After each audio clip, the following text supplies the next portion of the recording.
Est-ce que c'est le temps de se rendre à l'évidence que le Canadien de Montréal s'est mis des objectifs beaucoup trop élevés cette saison? Peut-être?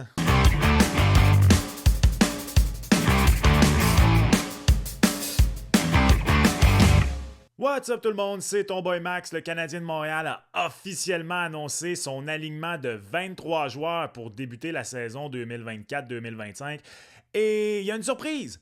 Joshua Roy fait partie des coupures. Son nom s'ajoute à Logan Mailloux, Jakub Dobeš et Adam Engstrom. Emil Heineman, Oliver Kapanen et Alex Barré-Boulet font donc tous partie de l'équipe. On va revenir sur les coupures dans cette vidéo parce que, c'est officiellement le preview officiel de ton boy pour la saison 2024-2025. Ça va peut-être être un petit peu plus long, mais ça va en valoir la peine parce qu'on met la table pour la saison du Canadien de Montréal maintenant qu'on a officiellement, en bon français, le line-up pour la prochaine saison. Le line-up du moins pour débuter l'année. Tout juste avant de poursuivre, par contre, c'est maintenant officiel. Vous pouvez maintenant devenir membre de la chaîne. Les abonnements payants sont lancés au moment où cette vidéo est publiée. À quoi vous allez avoir accès? Contenu en direct, canaux de discussion privés, conseils pool, pas juste de ma part, parce que, je veux dire, pas que moi qui fais des pools de hockey dans la vie, puis je suis si bon que ça reste à prouver, hein? Mais surtout, ton Boy Max Extra. C'est quoi ton Boy Max Extra? C'est un court podcast d'une 20aine de minutes. Ça va être publié tous les mercredis, disponible uniquement aux membres payants de la chaîne. Je vais répondre donc aux sujets qui vous intéressent à travers la Ligue nationale de hockey. Vous allez pouvoir faire vos demandes de contenu, de sujets à couvrir. Et si jamais tout ça, c'est pas pour toi, ce que très bien aussi, c'est qu'il y a d'autres façons de supporter ton boy en t'abonnant tout simplement à la chaîne. On vise 12,5 000 abonnés d'ici Noël. Alors, si jamais tu écoutes souvent les vidéos et tu n'es pas encore abonné, fais plaisir à ton boy. Abonne-toi. Et sinon, vous voyez la casquette, le t-shirt que je porte, c'est la collection que j'ai lancée, le club sportif pour financer la chaîne. C'est disponible au v-nation.ca, onglet ta boutique d'équipe, le club sportif. Le lien est dans la description en dessous. Si tu veux te procurer ta pièce de vêtements immédiatement, il y a des casquettes, des t-shirts, crewneck, hoodie, bref! Merci pour votre support, je l'apprécie énormément. Merci d'avance à tous ceux qui vont devenir membres de la chaîne et j'espère que vous allez apprécier le contenu supplémentaire. Mais pour tout le reste d'entre vous, on retourne à la vidéo. Je vous le disais donc, cette vidéo est mon avant-goût, mon preview de la saison du Canadien 2024-2025 et je vous fais cet avant-goût en 5 sujets. D'abord, le fameux mix, le buzzword de la pré-saison du Canadien de Montréal. Est-ce que l'objectif est réaliste? Pour vrai, je ne suis pas si certain. D'ailleurs, François Gagnon a publié un article au rds.ca, je le mets en lien en description, où il se demande si le CH est plus près du mix des séries ou du mix de la loterie. Et je sais que je vous ai dit dans des vidéos précédentes que pour moi, être dans le mix est tout à fait réaliste pour le Canadien cette année, mais aussi étonnant que ça puisse paraître, c'est une bonne question. Ça en dit beaucoup sur où le CH est, ça en dit aussi sur où la Ligue nationale elle est présentement. Le fait qu'une équipe comme ça puisse peut-être, à l'aube de la saison, autant être dans le mix des séries qu'être dans le mix de la loterie. Si on regarde l'alignement de 23 joueurs du Canadien pour débuter l'année, Suzuki, Slavkovski, Caulfield, Newhook, Dach, ouais, t'as peut-être 5 joueurs de 50 points là-dedans. Mais 2 ne l'ont jamais fait, Newhook et Dach, pour des raisons de blessure. Parce que Newhook et Dach, quand tu regardes les deux, dans le cas de Dach, sa saison d'il y a 2 ans, parce qu'il n'a pas joué l'an passé, et Newhook, sa saison dernière, donc leur seule saison à Montréal, les deux, si on prend ça, leur production, et on la met sur 82 matchs, c'était du 50 points. Dans le cas de Dach, il y a 2 ans, c'était 38 points en 58 matchs. Et dans le cas de Newhook l'an dernier, 34 en 55. Pour Newhook, ça lui aurait donné à peu près 50-51, pas mal pile donc. Puis Dach, peut-être du 55-56 points sur 82 matchs. Alors, tu as 5 joueurs offensifs intéressants pour un top 6. 2, par contre, qui, même s'ils ne sont plus des espoirs, n'ont pas encore rempli ces promesses-là. Et tu as les 3 autres. Dans le cas de Slavkovski, c'est pas établi, parce qu'il vient de faire 50 points pour la première fois de sa carrière, mais à seulement sa 2e saison, puis en ayant atteint les 20 ans tard dans la saison, également l'an dernier, je pense qu'on est en droit de se dire que Juraj Slavkovski est sur une très belle lancée, très belle progression. Cole Caulfield, ça va être intéressant. Est-ce que Cole Caulfield, cette année, devient le marqueur de 40 buts qu'on attend? Est-ce que Cole Caulfield devient un contributeur de 70 points et plus régulier? Ou un gars de 30 buts, 60 à 65 points? C'est toutes des questions, ce sont toutes des questions qui vont avoir des réponses au fil de l'année. On va obtenir des réponses à ces questions-là chez le Canadien de Montréal. C'est mince, c'est très très mince. Une équipe de série, tu t'attends à beaucoup plus de réponses pour débuter l'année. Bon, après ça, ça dépend. Est-ce que tu es un réel prétendant à la Coupe Stanley comme les Panthers de la Floride, comme les Rangers de New York, ou tu es une équipe sur la bulle? Les équipes sur la bulle ont ce type de questions-là. On a obtenu notre première impression des trios chez le Canadien de Montréal aujourd'hui, en date de la publication de cette vidéo. On est le lundi 7 octobre. C'est la journée où le Canadien a annoncé ses dernières coupures. On a présenté des premiers trios sur la patinoire. Est-ce que vraiment Martin Saint-Louis, ce sont les trios qu'il va envoyer match numéro 1 face aux Maple Leafs de Toronto? Ça va être à surveiller. Mais Caulfield, Suzuki, Slavkovski, je pense que c'est coulé dans le béton. New Hook Doc, tout indique que ça va être Yoel Armia qui débute là. Hey, imaginez un instant. Yoel Armia, bon vet, là, a été envoyé à Laval pour débuter la saison dernière, puis là, il débute sur le deuxième trio. Bon, évidemment, c'est pas ce qui était prévu. Hein, c'était Patrick Laine. Ça en dit pas juste, par contre, sur l'absence de profondeur en attaque. Ça en dit beaucoup sur ce qu'a fait Yoel Armia l'an dernier. Il a marqué 17 buts. Il a extrêmement bien rebondi. Il a connu une bonne saison. Après ça, je pense qu'on est d'accord que Yoel Armia, sur une vraie équipe qui a des aspirations, 3e, 4e trio, avec du beau temps de désavantage numérique sans plus. Ce qui peut nous faire mentir, il joue pour un contrat cette année. Il joue gros, Yoel Armia quand même. Barré-Boulet, Dvorak, Anderson, 3e trio. Dvorak, Anderson, 2 joueurs qui, offensivement, n'ont jamais réellement rempli les promesses depuis qu'ils sont arrivés à Montréal. Quoique Anderson, ça l'a été intéressant jusqu'à l'an dernier. On enlève les blessures. Sa production par 82 matchs avant l'an passé était assez intéressante. Ça va être très, très intéressant, justement, comment rebondit Josh Anderson cette année. Mais on va y revenir dans quelques instants.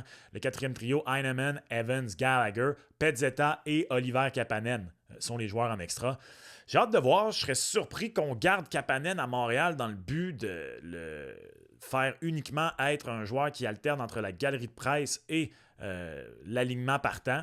Donc, j'ai hâte de voir. Ça ne me surprendrait pas tant que ça qu'il ne soit pas du premier match, mais je pense que rapidement, si c'est ça son rôle, se promener entre la galerie de presse et la glace, peut-être qu'on va être intéressé en le renvoyant en Europe finalement. Et pour moi, absolument aucune surprise en défense. Madison, Goulet, Hudson, Savard, Jokai, Barron. Je dis aucune surprise.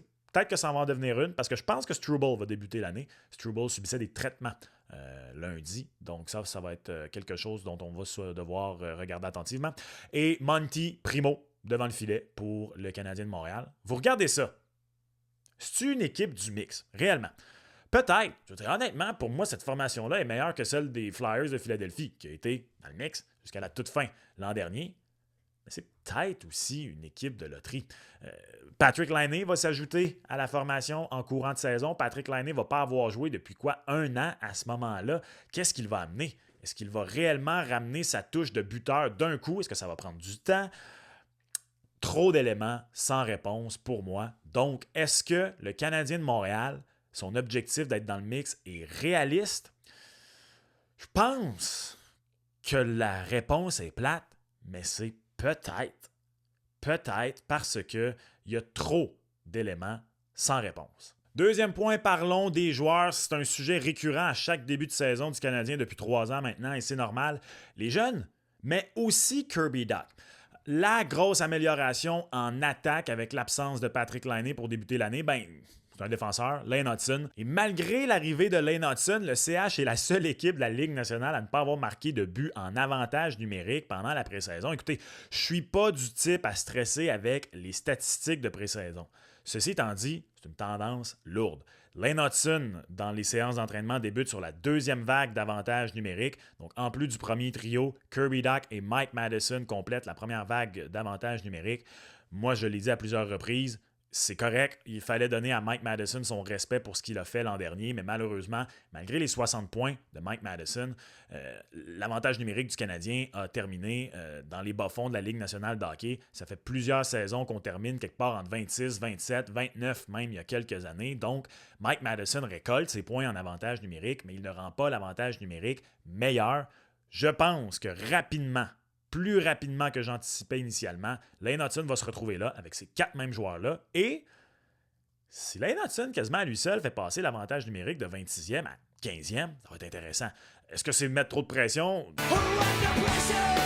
Oui, soyons bien honnêtes, c'est mettre beaucoup de pression sur Lane Hutson, ce que je viens de dire, de 26e à 15e, mais en même temps, c'est pas réellement à lui seul. Là. Je veux dire, Slavkovski va être meilleur, Kirby Dach va être là. Je pense que terminer milieu de peloton en avantage numérique pour le Canadien de Montréal cette année, c'est un réel objectif. Ceci étant dit, avec ce qu'on a vu en pré-saison, il y a beaucoup de travail à faire. Encore une fois, je me garde tout le temps une gêne avec les statistiques de pré-saison. Il faut faire très attention. Rien nous indique que le Canadien ne va pas arriver et très bien débuter l'année en avantage numérique. Ça reste une tendance lourde, ça va être à surveiller. Hudson n'est pas le seul à arriver. Heinemann et Kapanen. Quelle production! Je viens de vous parler de Kapanen. Est-ce qu'il reste à Montréal? Est-ce qu'il va seulement disputer environ 9 matchs puis retourner en Europe? Ça va être intéressant. Joshua Roy. Est-ce que Joshua Roy va se botter les faufounes à Laval? Commencer tout autant en feu qu'il l'a fait l'an dernier, démontrer au club qu'il n'y a absolument plus rien à faire dans la Ligue américaine et après ça, s'amener et être un contributeur efficace pour le Canadien. Souvenez-vous de Max Pacioretty, il y a plusieurs années de ça maintenant, quand il avait fait le club une année, était retourné dans la Ligue américaine l'année suivante ou même 2 ans après et finalement, en milieu de saison, était revenu et offrait déjà une contribution proche d'un équivalent de 30 buts par 82 matchs. Était arrivé le fameux incident avec Zdeno Chara. Et puis après ça, lorsqu'il était revenu au jeu, la saison d'après, était un joueur de la Ligue nationale de hockey et devenu un gars de 30 buts réguliers. Je suis pas en train de vous dire que mes attentes offensives envers Joshua Roy sont celles de Max Pacioretty à l'époque. Non, c'est juste pour dire que Max Pacioretty, une année, était allé dans la Ligue américaine. Et lorsqu'il était remonté dans le club, boum, pas l'année suivante, la même année, était devenu un contributeur offensif très intéressant pour l'équipe. Est-ce que Joshua Roy peut faire ça? Je lui souhaite. Dans le cas de Joshua Roy, c'est une question d'éthique de travail, clairement. C'est en montagne russe, l'éthique de travail de Joshua Roy. J'espère qu'il va rapidement démontrer qu'il peut revenir avec le grand club. Ceci étant dit, c'est sa 2e saison professionnelle complète. Je pense qu'il y a encore beaucoup de choses à apprendre, puis il n'y a aucun problème à ce qu'il débute en bas. Même chose pour Logan Mailloux.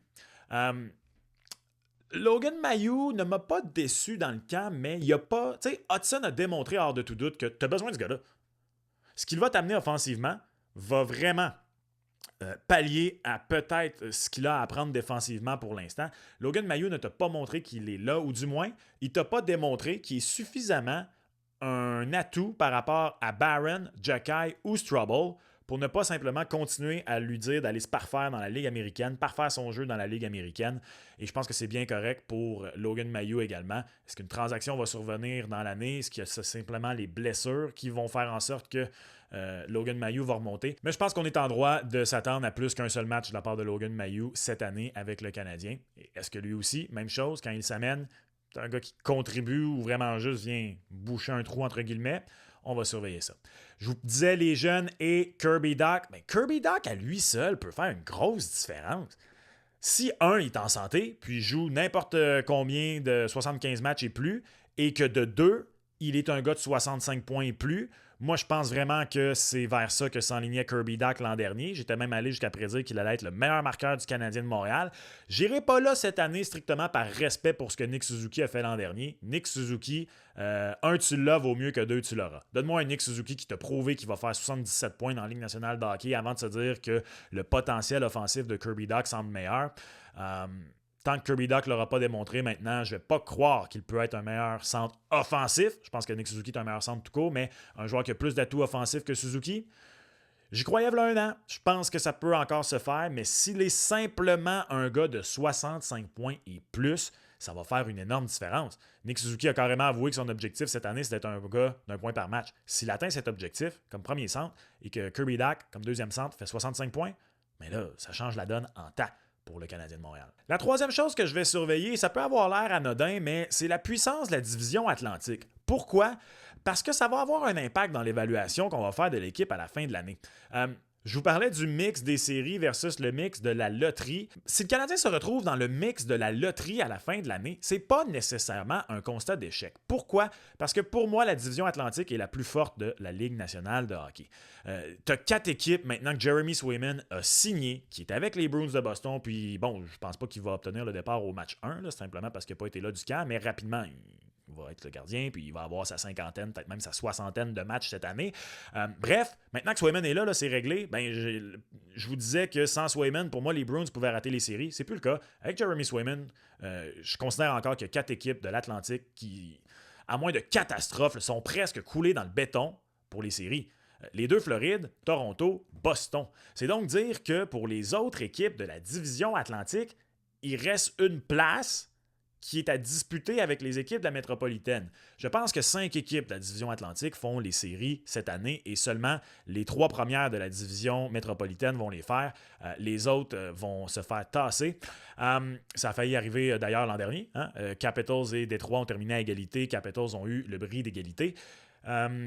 Bref, la puissance de la division est à prendre en compte parce que après ça, Buffalo, Ottawa, Montréal, Détroit, c'est toutes des équipes qui essayent de tasser les 4 autres, mais si le Canadien de Montréal connaît une bonne saison, rate les éliminatoires en terminant comme l'an dernier, pas dans les bas-fonds. Parce que quand vous regardez, oui, en position de classement, le Canadien a terminé 5e inversé. Ce sont les bas-fonds, mais on a terminé plus proche des Capitals de Washington en termes de points que des Sharks de San Jose, les Ducks d'Anaheim et les Blackhawks de Chicago.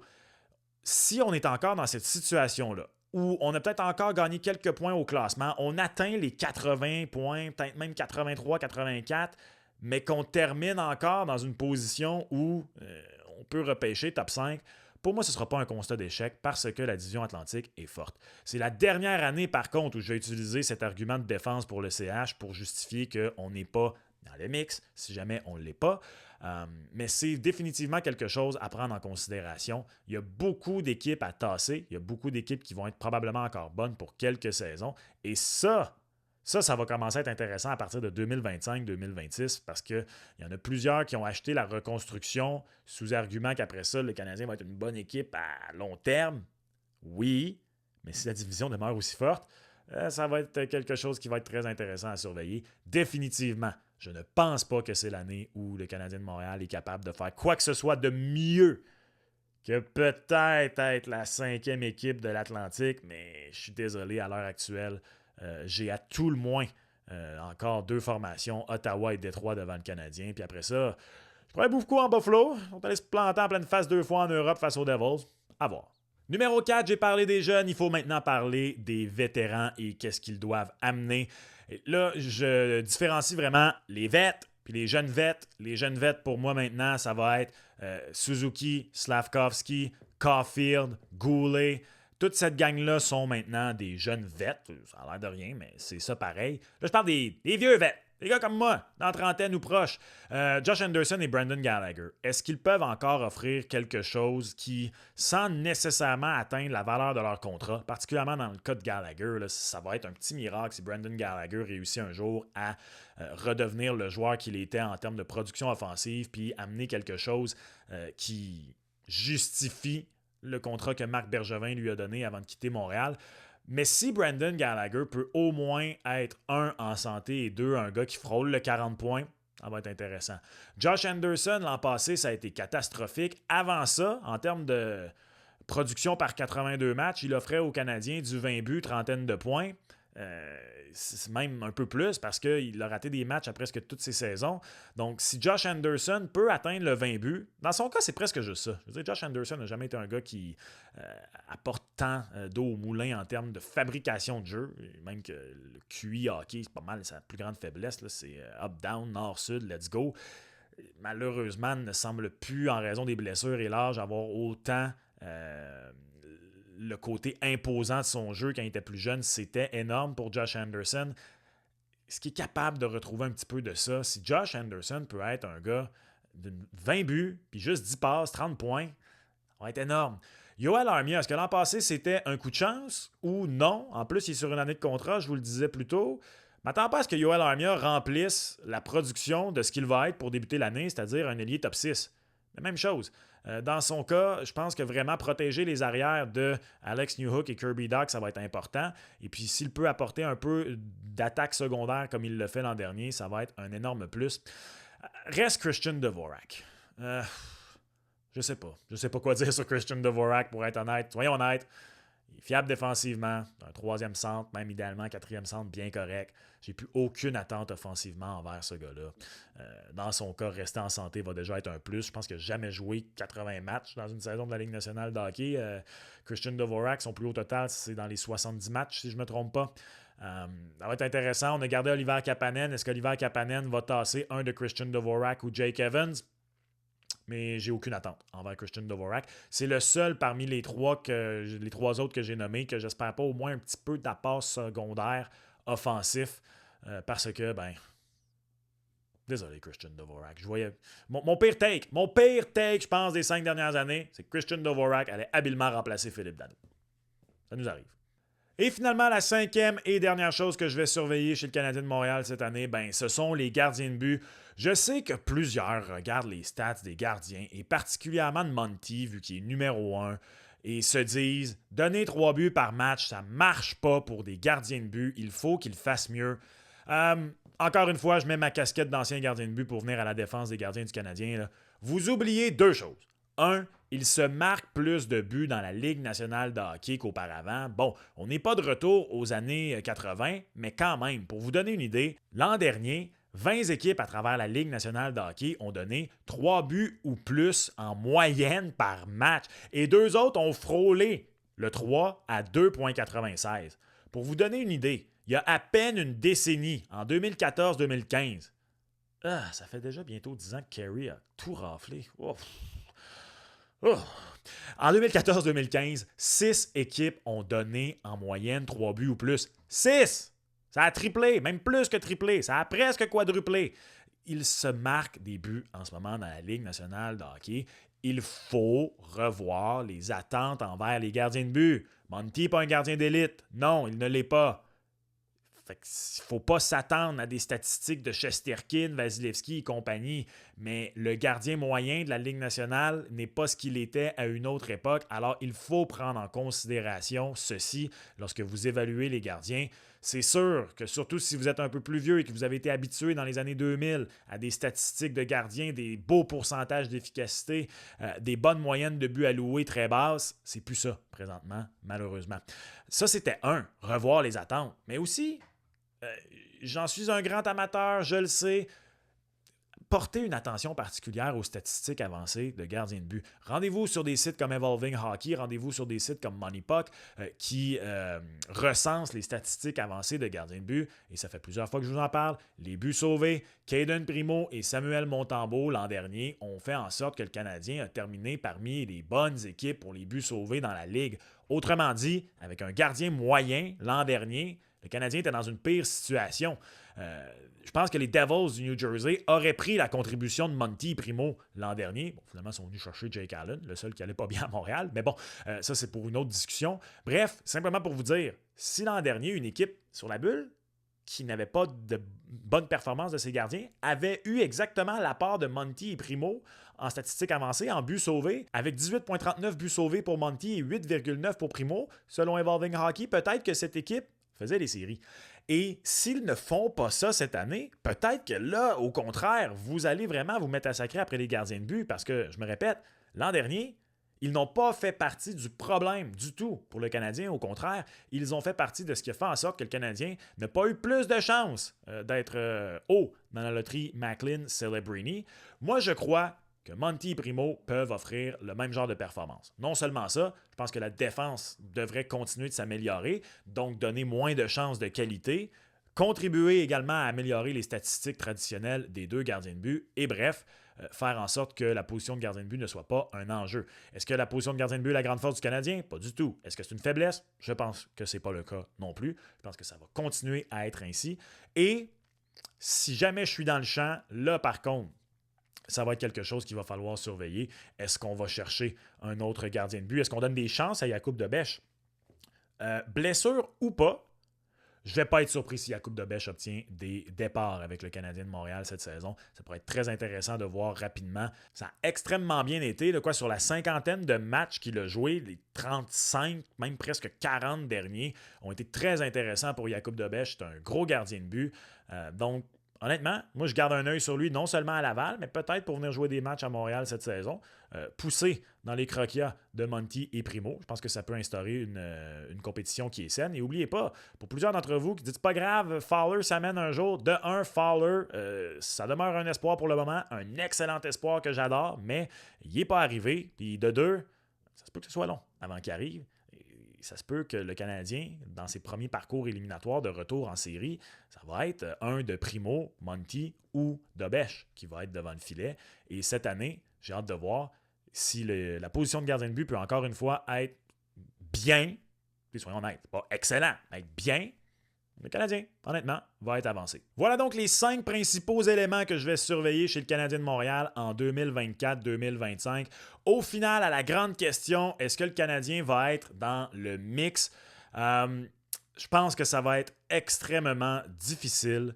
Je ne pense pas que le Canadien va être à 10 points d'une place en éliminatoire, mais je ne pense pas non plus que le Canadien va être dans les bas-fonds et se battre pour avoir les meilleures chances de repêcher premier au total. Je crois qu'une position similaire à l'an dernier, avec quelques points de classement de plus, mais surtout des joueurs qui se sont améliorés individuellement, c'est ce qui est dans les plans pour cette saison.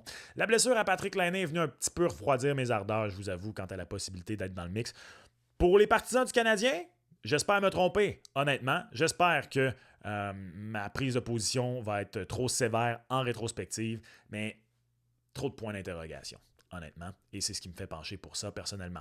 Mais ça, c'est ce que moi, je pense de ce qui est à venir pour le Canadien de Montréal en 2024-2025. Qu'est-ce que toi, tu penses? Ça, maintenant, je veux le savoir. Comme toujours, dis-le-moi en commentaire sous la vidéo. Abonne-toi à la chaîne, laisse un like, un commentaire si jamais c'est pas fait. Et surtout, tu veux plus de contenu, tu veux faire partie des canaux de discussion privée avec ton boy, tu veux pouvoir écouter le podcast exclusif Ton Boy Max Extra, assister aux diffusions en direct que je vais faire également, tu peux maintenant devenir un membre payant de la chaîne. C'est disponible en te rendant sur la page de la chaîne YouTube Ton Boy Max. Et comme toujours, on se reparle dans une prochaine vidéo. Ciao!